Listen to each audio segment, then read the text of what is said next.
देश के पूर्व प्रधानमंत्री भारत रत्न राजीव गांधी की 80वीं जयंती मंगलवार को कांग्रेसियों द्वारा श्रद्धा पूर्वक मनाई गई।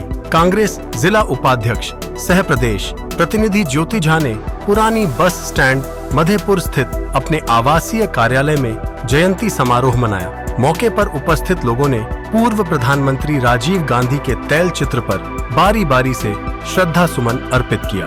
कांग्रेस आश्रम की खाली पड़ी जमीन पर पौधारोपण किया गया।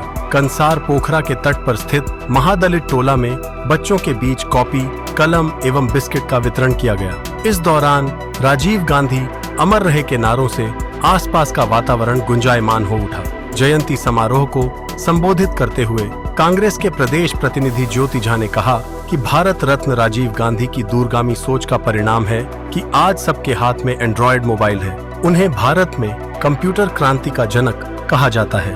देश में कंप्यूटराइजेशन एवं टेलीकम्युनिकेशन का श्रेय राजीव गांधी को ही जाता है। उन्होंने कहा कि राजीव गांधी ने सत्ता का विकेंद्रीकरण एवं पंचायती राज का सशक्तिकरण कर ग्राम पंचायतों को विशेष अधिकार दिया। भारत के सबसे युवा प्रधानमंत्री के रूप में राजीव गांधी ने जो देश को दिया वह इतिहास है। डिजिटल क्रांति हो या 18 की उम्र में मतदान का अधिकार, सब उन्हीं का देन है। राजीव गांधी का लालन पालन भले ही अमीर घराने में हुआ, लेकिन उन्होंने गरीबों के हित के लिए अपना जीवन न्यौछावर कर दिया। प्रखंड कांग्रेस अध्यक्ष अब्दुल दयान हाशिम की अध्यक्षता में आयोजित समारोह को जगदीश झा, महाकांत झा, मुनि झा, श्रीराम मंडल, राजमोहन झा, SM बागी, अमोद झा, सरफराजुर रहमान, उमाशंकर राउत, कमाल अहमद अंसारी सहित अन्य ने संबोधित किया।